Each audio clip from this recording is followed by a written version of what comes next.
bravery is a spectrum, courage is a spectrum, success is a spectrum. And we can be anywhere along that line and still be considered a success or brave.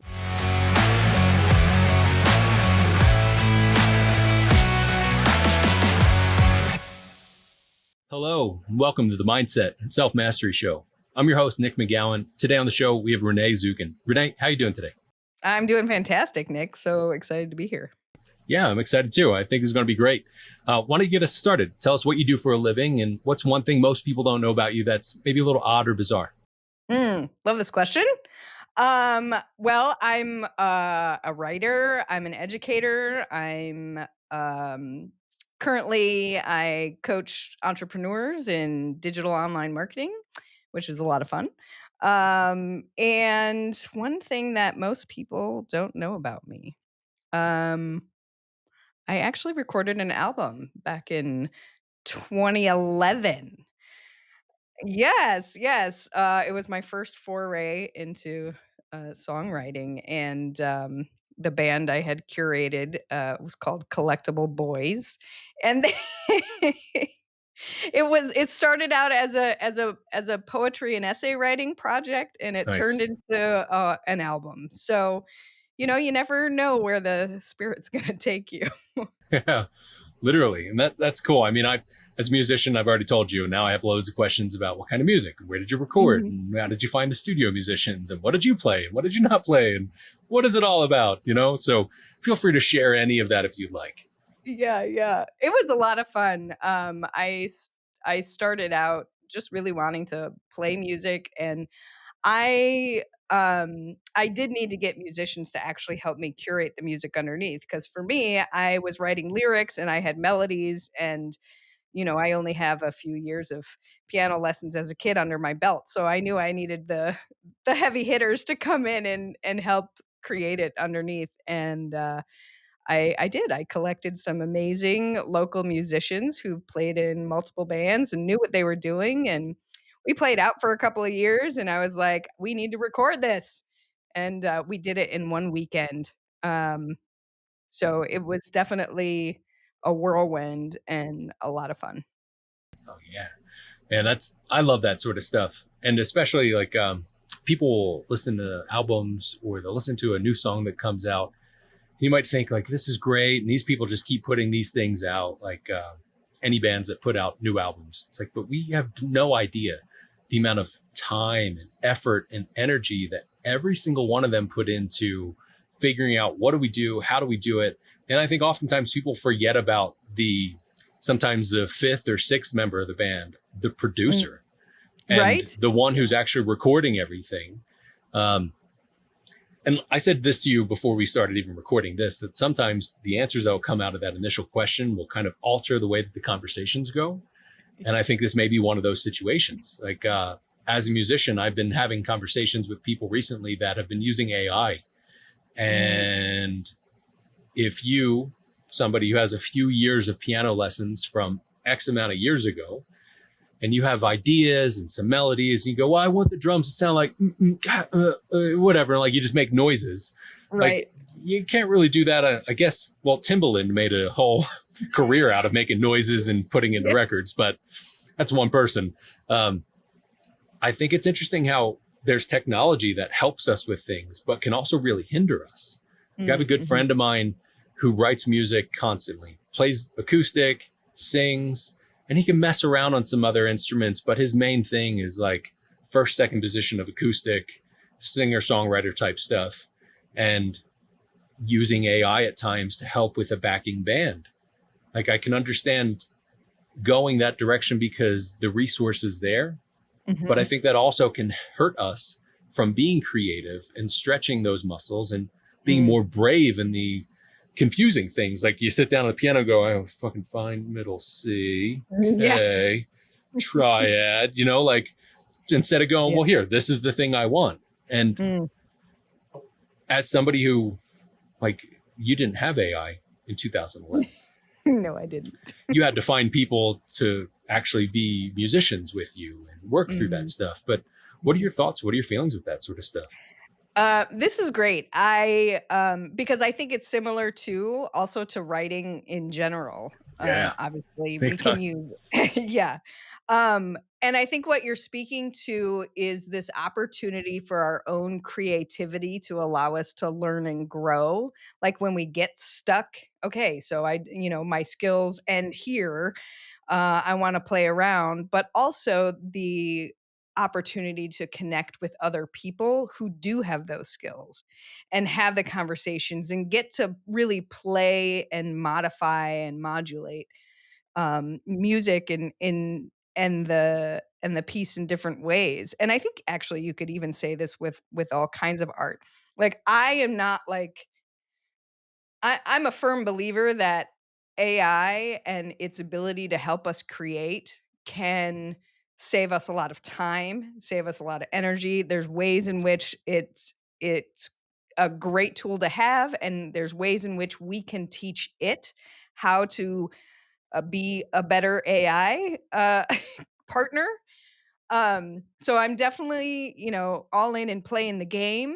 And I think that we also have to balance that out with our own boredom, our own limits, our ability to get creative, to connect with other people and have more of a co-creation. So I'm definitely not an either or, but I certainly lean towards the authentic human experience can create something that a machine cannot. Sure. Well, so I think most of the people listen to this podcast are probably around our age. Like, Mhm. I'm going to say, looking specifically at the demographic numbers that I have, it's about 25 to 55, but it's heavier in the 35 to 45 range. I have conversations with people. I haven't said to you, I was like, I've got 4 or 5 friends at this point. It's about true that like Yeah. I consistently have a relationship with, and I work on those outside of my partner and, things like that. But as we get older, and that friend that I was talking to, he's like, well, it's hard because some of these people around here, even in the scene, are working on their own things, or they have Mhm. kids and they have this and they have that. And it's like, when you think back to high school, you could go, hey, you want to start a band? Well, I don't know, fuck around and find out. Let's do it. Or Right. even in your early 20s, like, can you put the Yeah. drink down for a minute? Let's pick up an instrument. Sure. Can I Right. do both? Or Right. whatever. And as you get older, it can be more difficult to find friends or people you connect with or whatever. So I wonder if Absolutely. then people start to look at like, well, how do I use these pieces, these resources Mhm. that can help me do these things, but also help me kind of hide away, almost like how people can be really tough behind a screen. They can talk shit on Mm. social media because they're behind a screen. But if they were in front of somebody's face, 95% of those people wouldn't say those things, Right. and it's Right. like, there's still that 5% that those fuckers they're going to fuck They around and don't find care. out. Yeah.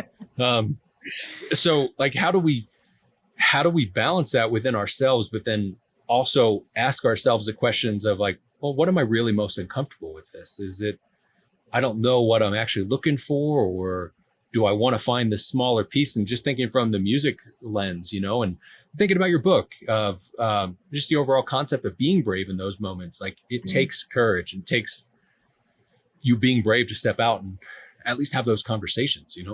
Yeah, absolutely. Well, certainly, finding friends and meeting new people and getting connected is so much harder as an adult. All those things you said are absolutely true. So you have to be really intentional, Yeah. or you have to come together on some kind of project. There has to be Yeah. something that's kind of in the mix of co-creating a reason Mm. why you're getting together. But the good news is that could be anything. Yeah. Um, and I think what's really scary for people, and myself included, I have spent a lot of time not going out, not being with people. It's overwhelming. It can be, you're not quite sure what to say, what to do, how to be in the world, and it feels kind of uncomfortable. But cultivating that courage of just like, okay, I'm going to be uncomfortable. And you know what? 9 times out of 10, the other person is thinking and feeling the same thing. So, like, let's just show up and be awkward together and Yeah. we'll figure it out. Like, which is what I did. I mean, when I was first thinking about making music, I mean, I was in my 30s by that point. And, it was something that I did as an adult. I had, by the time I was 30, I had 3 kids. So I was busy in my 20s, becoming a mother and doing lots of mothering, and of course, obviously into my 30s as well. Um so it was one small step at a time. It was, okay, I'm going to go out to this bar because I know the guy's sister who plays in the band, and I'm going to just sit and watch. And oh, I get a connection. And it was Hmm. like, oh, yeah, I really love this band. And okay, I get to meet these people and we have these conversations. Oh, yeah, I've got this one song I've been working on. And so it was just this like one little step. If you just go out into the world with one thing, then you see like the cascade of things that can happen from there when you're willing to take that first step. The beauty of that. Mhm. That's life, and it's such a difficult thing. Like 2 hours ago, I was talking about some of these things, and I'm so self-aware now that self-awareness annoys the piss out of me at times, because like you can't not see the things when you're fucking self-aware. So you just become more Yep. self-aware. And it's like this vicious cycle that you hear these things. Like I was saying earlier, like there's this thing that I'm going through, and some things that I'm like being bad at first, because like you start off pretty rough and you're trying to figure the stuff out. And it sounds like there's a mumbling douchebag like 4 rooms away, just like cursing like a cartoon at me. Just like, you can't have fun, you can't do this thing, you can't do that. And it's like, who Mm, the fuck, where are they? yeah, But like you still hear it, I you feel it. And hear everybody's gonna hear and feel that shit. Yeah. And you're like, get the fuck out of here. It's like, no, you piece of shit, and you're like, whatever. And that's part of the reason why I love this show, is to be able to talk about these things. Cause it's like, it. Mhm. no matter what amount of work you've done, there's still stuff that's going to come up. We have Yeah. to be awkward. We have to be bumbling. You have to look silly at times, whatever. Everything's not going to be perfect. And part of that is also the beauty of life. Like I think back Mm, to people in high school saying, well, my 5 and my 10-year plan is this thing. And I don't talk to really any of those people anymore. So I don't know if any of those 5 or 10 year plans actually worked out. But every time right. somebody's asked me that, I'm like, fuck if I know.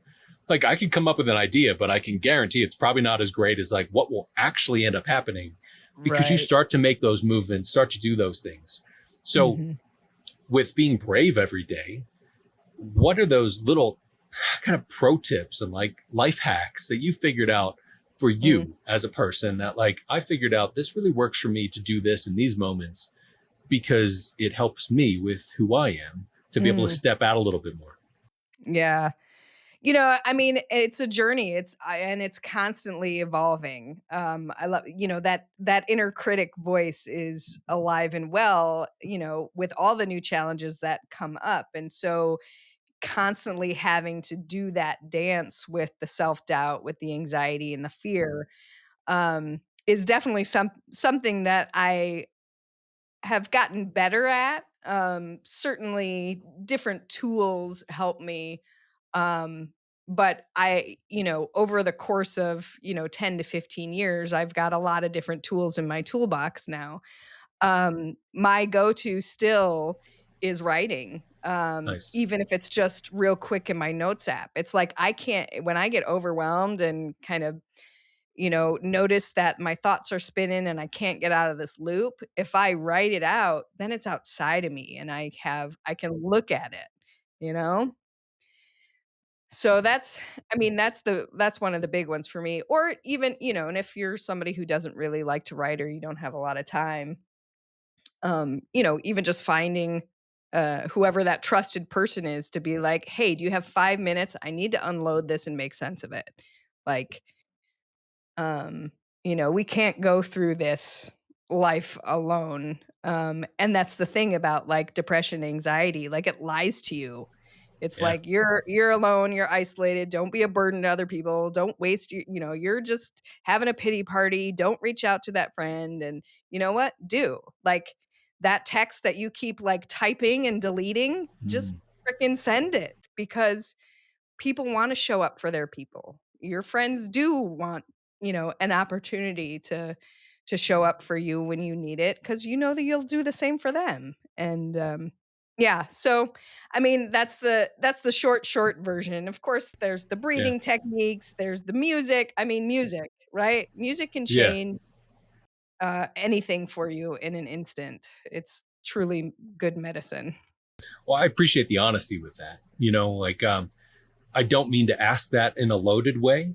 I think it may have come off a little bit like that because I know that it's not a real thing. Like if you figure out as a person the way that I operate, I can do this thing right now in these moments. Like Mm. growing up, I was really tense. I had a lot of energy because I had childhood trauma and stuff, and that would turn up in different situations where I felt all this energy and just needed to get out. And I could literally go like this and just let it out, like Mhm. release the energy. But it took me so long to be able to figure that out. But it was all of those little steps and all those little days and all the step backs and the step forwards and the like bashing my head into a wall, Yeah. sometimes physically of like, Right. what the fuck? To Yes. then figure out like literally these days stack upon themselves. Mm. So Mhm. you find the things that can help you, but there's also not really like, There's not one magic bullet. yeah, it's not like this little button. You go, cool, got to turn me off right now.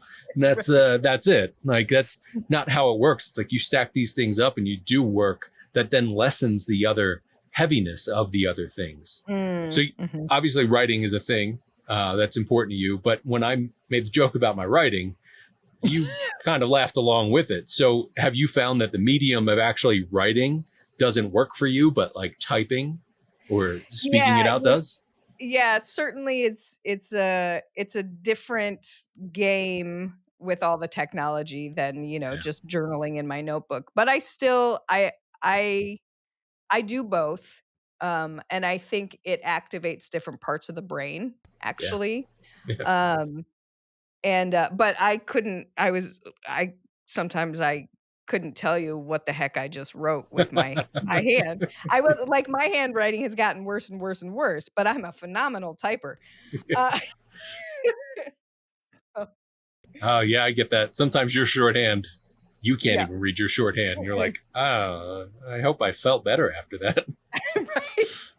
Well, and that's really a big part of it is rarely am I going back to something that I've handwritten to do something with. It's just the purging of the stuff. And so yeah, yeah. Again, that honesty is clutch. Like, what a fucking thing. Because I've asked, I had different therapists years ago, and I went through a divorce, and one of the therapists was like, I think you should journal.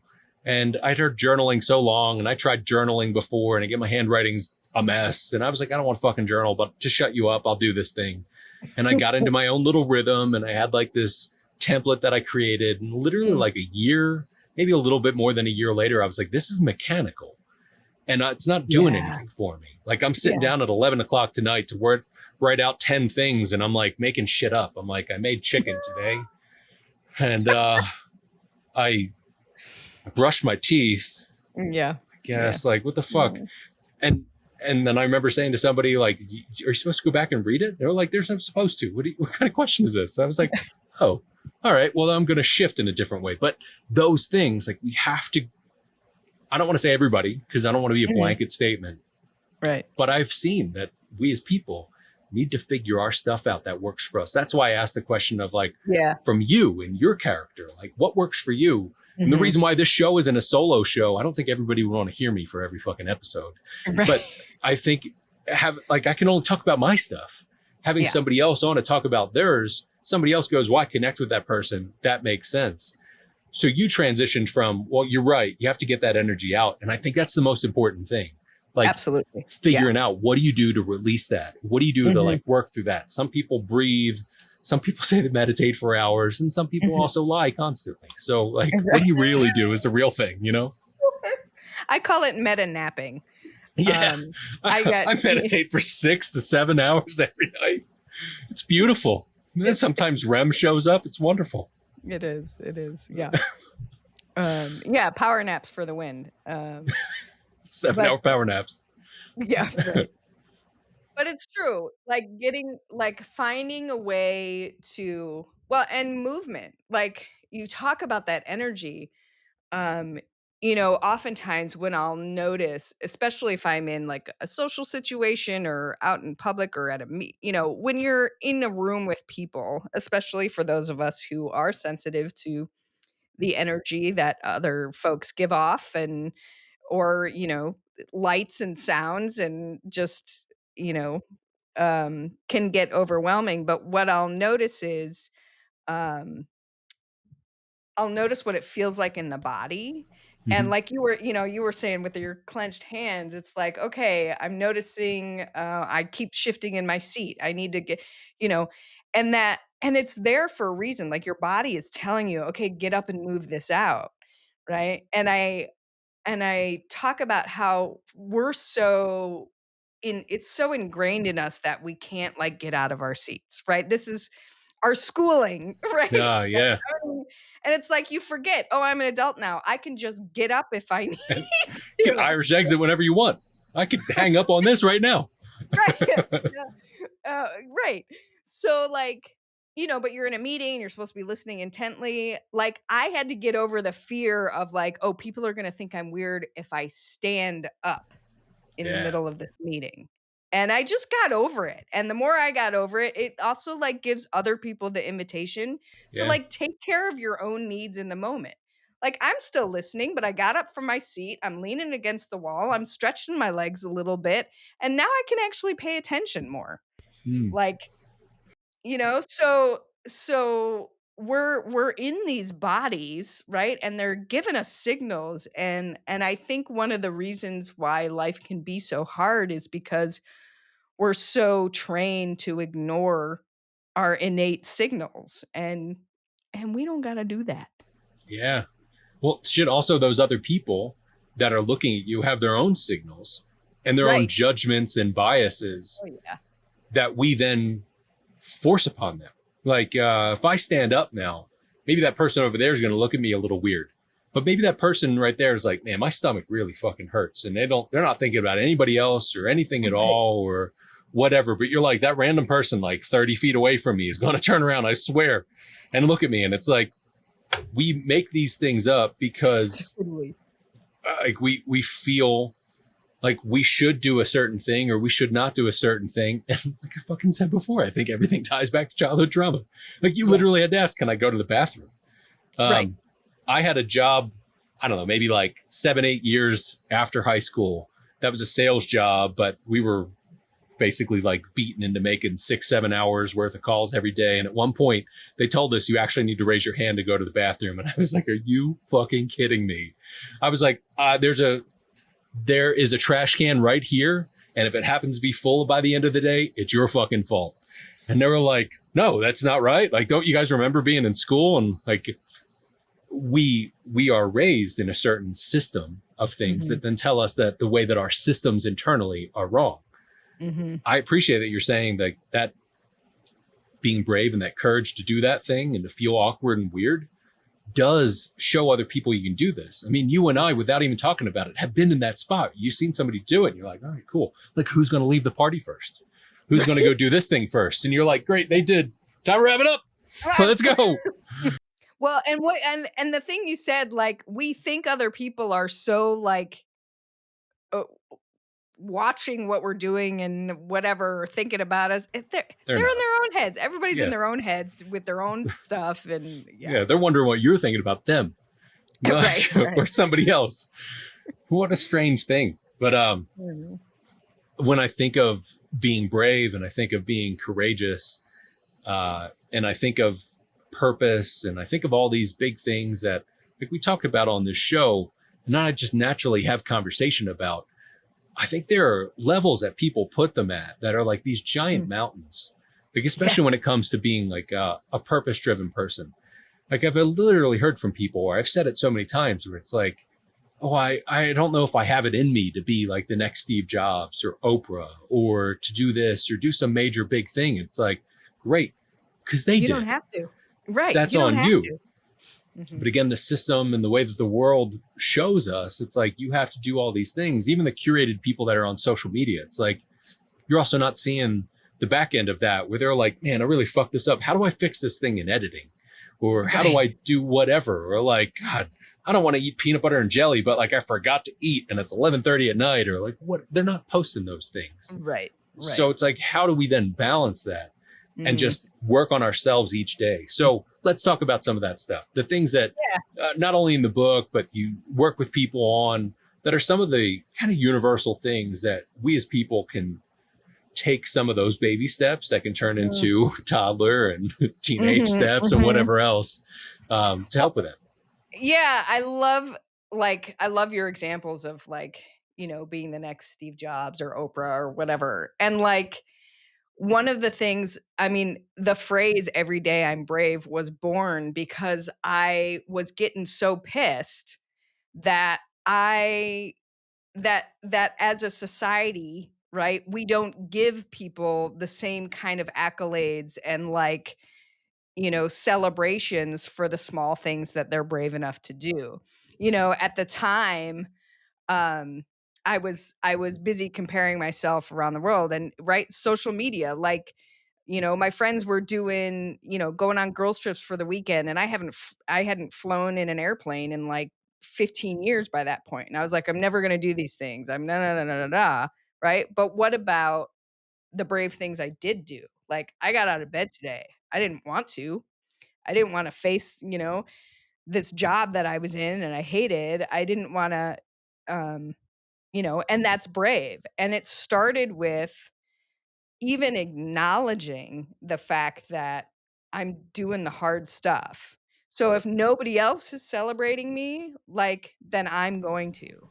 Sure. And that's really like the first, you talk about these baby steps. It's like there's the bravery is a spectrum, courage is a spectrum, success is a spectrum. Yeah. And we can be anywhere along that line and still be considered a success or brave. Like I don't need to go climb Mount Everest to be brave, right? I can show up for a podcast like this and do the thing even if I was nervous about what I was going to say, like or how it was going to come out.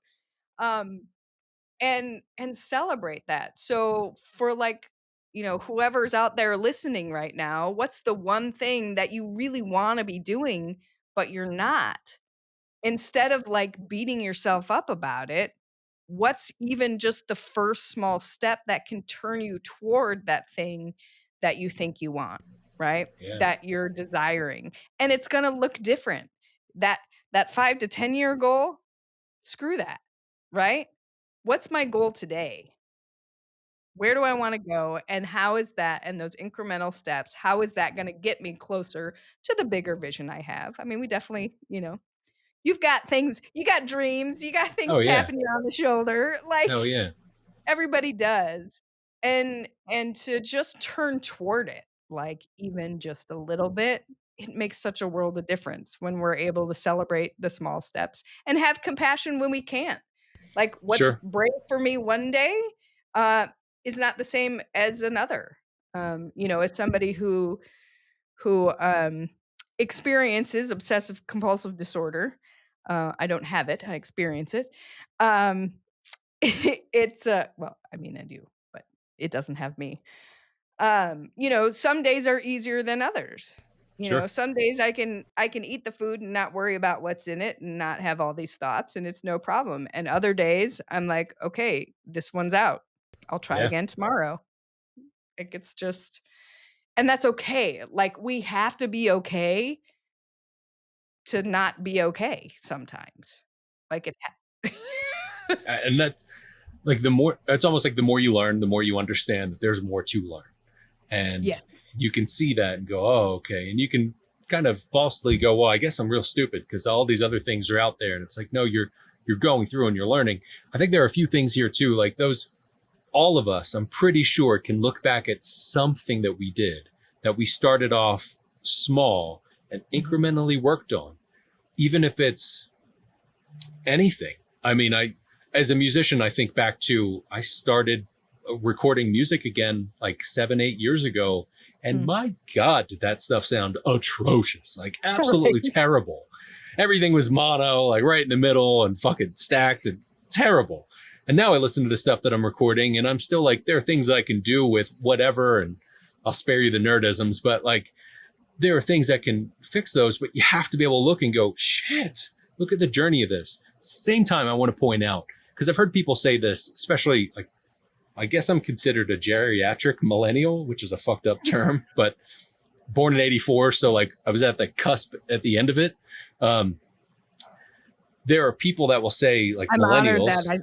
I'm honored that you think we're the same age, by the way. Well, I get we're probably within X amount of time, but like at this age, like we're right around the same age, within a period of time. I mean, you remember certain things like the internet bubble. I think I was a few years too early for that. Mm-hmm. Like, I don't remember what that was like, but I remember things happening. And I think if I was 4 or 5 years older, I would have had more feelings about that. I would have been in the world at that point or whatever. But there are people that will say shit about like everybody gets a trophy and all that stuff. And I really don't know where that came from. Yeah. But there's like the thing that society seems to do where they take these major extremes. Like, oh, well, then everybody gets a trophy. And that is not what you're saying. No. You're saying like, yeah, you want to give yourself that trophy in a way, but like the applause for it, but also really look at it and be like, oh, this was courageous. I am doing these things. Like even talking about like, well, I'm not here yet. Well, what have you done? Like you've done these things so far. You do wake up in the morning and you go to work or you do this or you do that. And like finding the little bits of that then also helps us, but doesn't bypass it. I think it's a big thing. Right. Like I've heard from different people like, hey man, you can't mindset your way through life. Like I fucking know, just listen to the show. It's not what we talk about.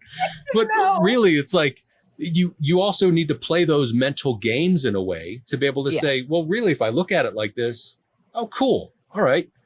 And then your attitude starts to change a little bit. And maybe you look at that thing a little differently and you go, well, I'm going to be an awkward, bumbling fuck that's going to walk in here and not the fuck that's going on. But then you leave and go, huh, I did have that one conversation or this thing came up or that made me think of this thing. And then we stack those things on. So it seems to me like the moral of this whole story here is like, just keep at it. And keep kind of moving through that. But I don't want to put words in your mouth. So for the people that are on their path towards self-mastery, what sort of advice would you give them? What advice? What?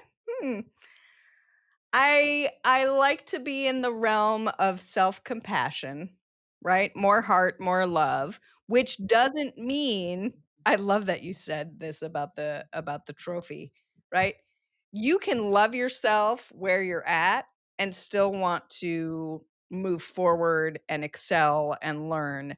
And so I think what's most important is that to get comfortable in the gray areas, in the duality, right? We're not bypassing anything. When shit happens and you feel like crap, like move through it, express it, right? Because you can only get to the other side of it once it's had an opportunity to move. And then you can move toward more joy. You can move toward more connection.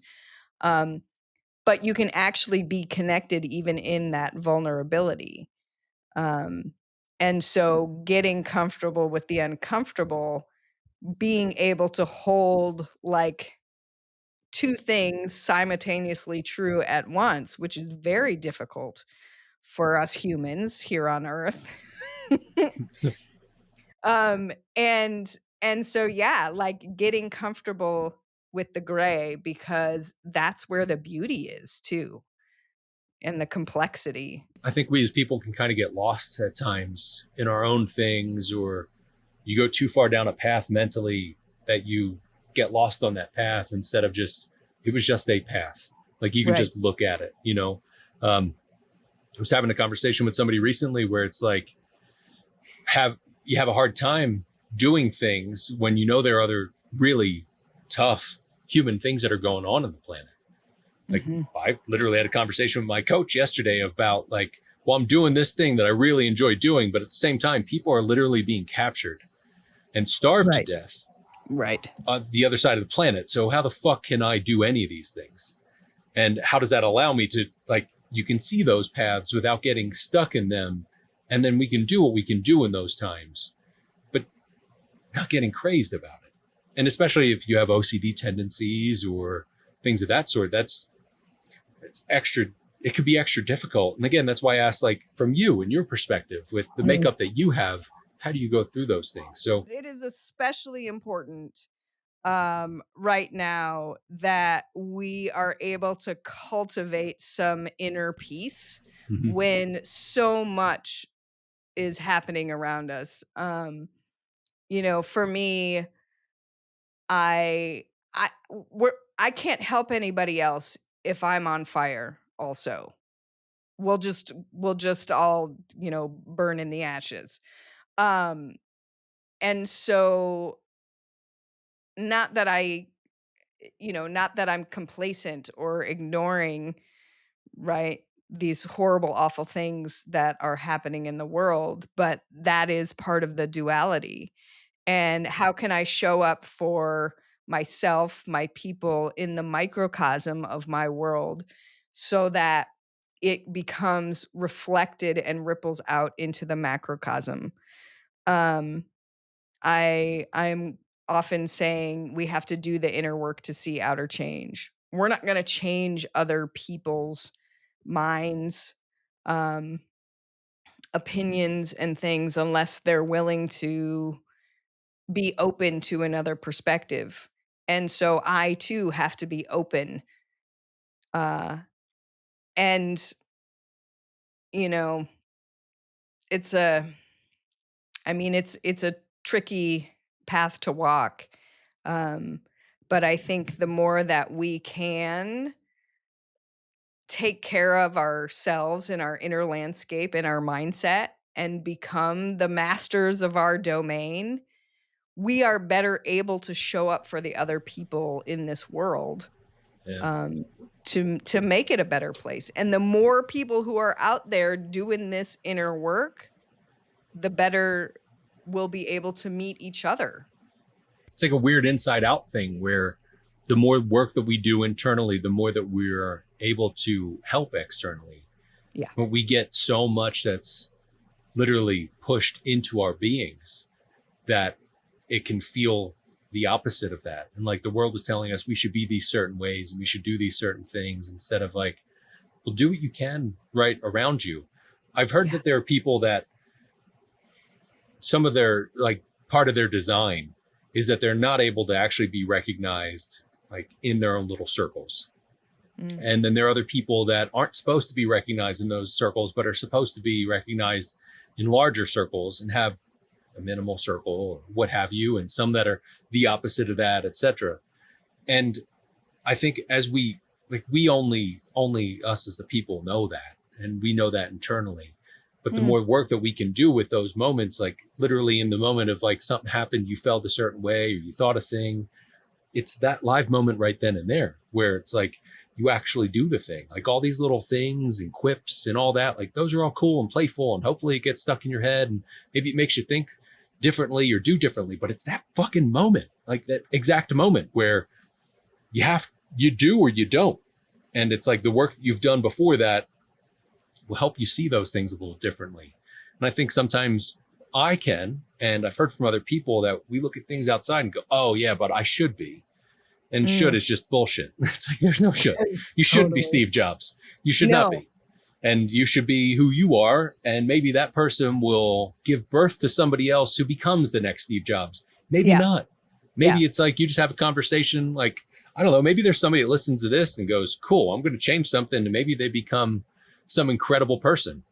Or Yeah. maybe they don't. Maybe they just Right. do things a little differently. Like, Right. I think if somebody Maybe listens they to just this, feel better. yeah, if they listen to this and go, maybe I need to think about this a little bit differently, or they ponder on something or act a little differently, like, then you and I have been successful in our mission here, So what a cool I thing. love that. I love that. I just wanna circle back, the rhetorical circle and close it out with, the first song on the album that I recorded in 2011 is called "Some Kind of Hollywood," and it's Okay. all about the fact that I don't need to be a big pop star or you know, like you can have this dream of making music and recording an album, and it can be whatever you want it to be for you. It doesn't have to be this big thing. And I think that's what you're really speaking to, Nick, and what kind of, a lot of where this conversation has gone today is you do you, and you do you the best way you possibly can. That's purpose. Showing up, being you, doing the best that you can with your skills, and not trying to be somebody else. I'm right there with you. And I think that's important. This has been awesome. So I appreciate you being on. Before I let you go, where can people find you? Where can they connect with you and get your book? Yes, everydayimbrave.com. Real simple. That's that title. And I'm on socials under my name, Renee Zukin. So all the places you're socializing on the apps, that's how to find me. Uh, it's been a pleasure. I appreciate your time. Thank you so much. Thank you.